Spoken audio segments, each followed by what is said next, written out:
Headlines brought to you by Chitale बंधू.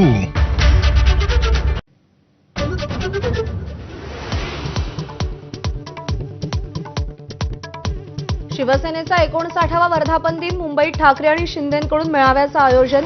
महापालिका निवडणुकीच्या पार्श्वभूमीवर दोन्ही शिवसेना प्रचाराचा नारळ फोडणार.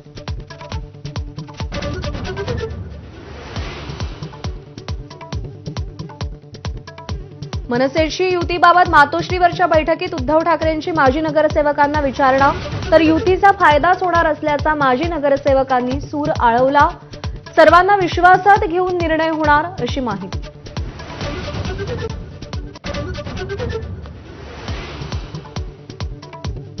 बारामतीच्या माळेगाव साखर कारखान्याच्या निवडणुकीवरून आरोपांची राळ. पीडीसीसी बँक रात्री 11 वाजता उघडी, मतदारांची यादीही सापडल्याचा रंजन तावरेंचा आरोप. तर बँकेमध्ये पैशांची पाकिटं भरायचा उद्योग सुरू आहे का, असाही संतप्त सवाल उपस्थित.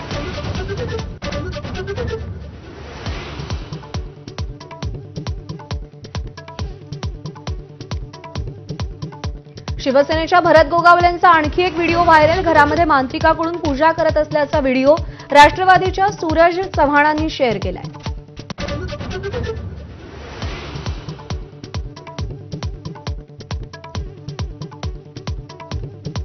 मुंबईसह उपनगरात रात्रभर पावसाची संततधार. सखल भागात पाणी साचायला सुरुवात. मध्य आणि पश्चिम रेल्वेची वाहतूक 10 ते 15 मिनिटं उशिरानं.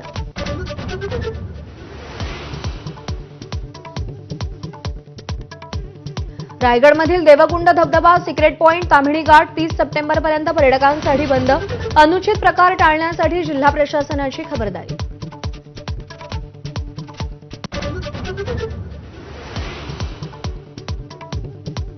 आळंदीत मुसळधार पावसाचं थैमान. इंद्रायणी नदीच्या पाणी पातळीत वाढ. इंद्रायणीत स्नान करणाऱ्या वारकऱ्यांचा हिरमोड होण्याची शक्यता.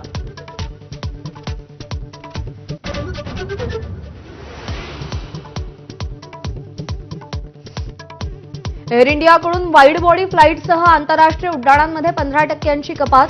अहमदाबाद विमान अपघातानंतर एअर इंडिया 20 जूनपासून निर्णय लागू करणार.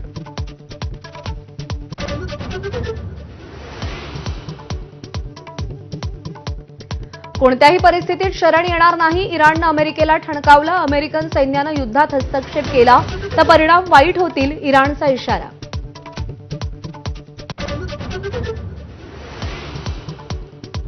युद्धादरम्यान इराणमध्ये अडकलेल्या भारतीयांना वाचवण्यासाठी ऑपरेशन सिंधू राबवलं.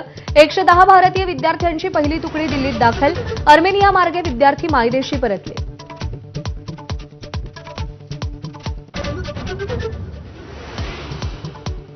अरण्य ऋषी मारुती चित्तमपल्ली यांचं सोलापूरमध्ये निधन. वयाच्या 93व्या वर्षी घेतला अखेरचा श्वास.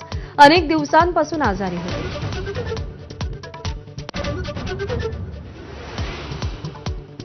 संतश्रेष्ठ ज्ञानेश्वर माऊलींची पालखी आज आळंदीतून पंढरपूरच्या दिशेनं प्रस्थान करणार. माऊलींच्या पालखी सोहळ्यासाठी अलंकापुरी सजली.